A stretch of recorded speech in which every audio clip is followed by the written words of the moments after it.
Selfishness ruins everything. Just about everything we do, we say, directly or indirectly, affects other people. Our social media mirrors our society, and that current state is all about the culture of me. Everything we see, everything we consume is all about the consumption of me. Today's social and political climate, we ask ourselves the question, why are so many of us so selfish? Why do so many of us put ourselves first ahead of others? Or maybe the better question is, why are fewer of us willing to serve? An example of selflessness is when you put yourself first at the detriment of others. When you take that last piece of cake, knowing that others are going to go without because of your greed. You benefit even though you didn't need to.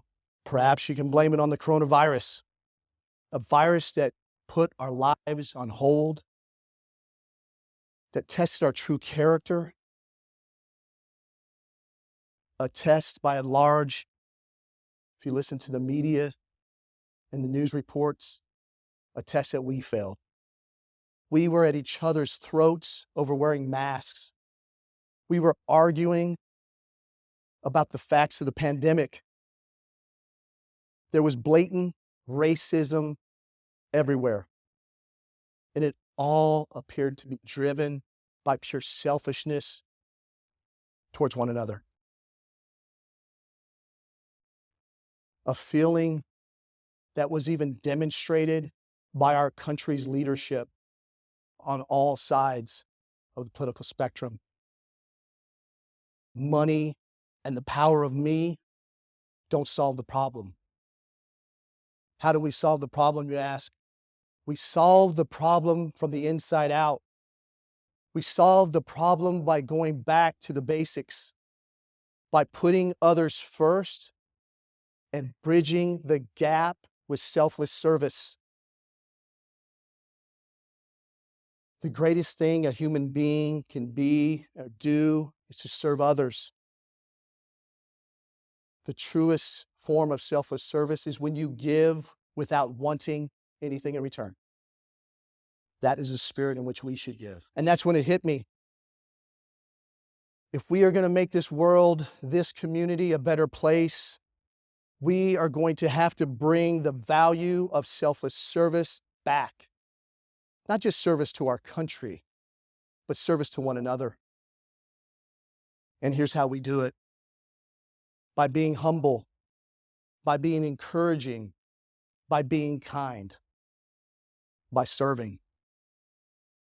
As a former commander in combat, an Army Ranger, an 82nd Airborne Paratrooper, a North Carolina State Trooper, and son to a Chief Master Sergeant in the United States Air Force, my motto has always been, it's not about me.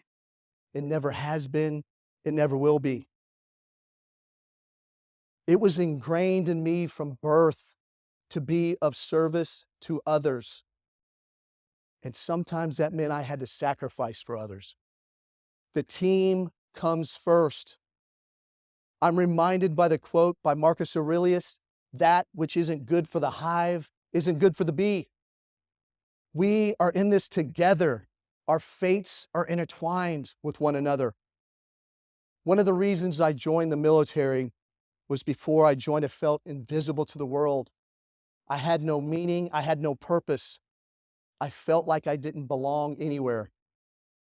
I had the most amazing parents that a son could possibly have. They were kind, supportive, and caring.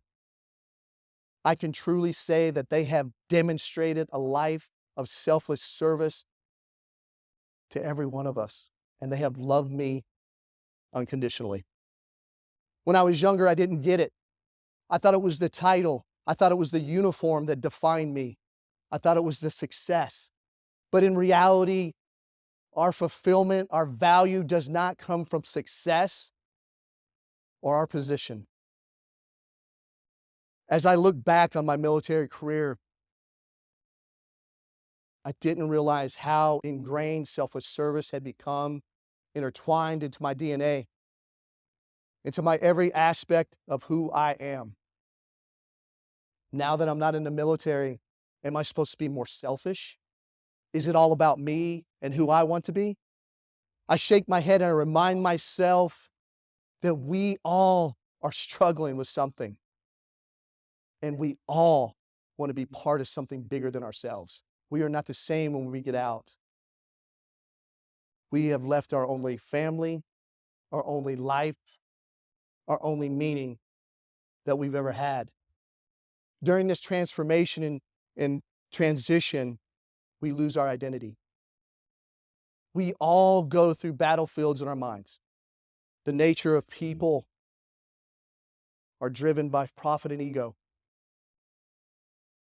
We are conditioned by others, our families, our friends, the media. We think we are individuals, but the irony is that we are almost entirely guided by others. We are all primates. We are meant to survive and thrive in communities and tribes. We are more alike than we are different. Like you, I struggle to accept the fact that not everyone is going to accept me, like me, or understand me. But I do matter. I'm a part of this community, and I'm here to serve. We all have to do our part by doing the little things, by being patient, polite, and kind. It doesn't have to hurt. It's the kind gestures that add up. Donate your unwanted items to a family in need.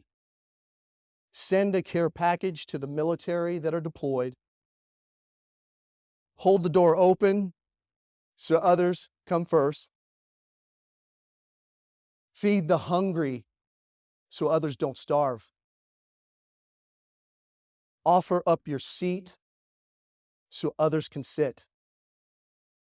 Volunteer your time to be there for a friend in their darkest moments. Be kind to each other. We all can do our part.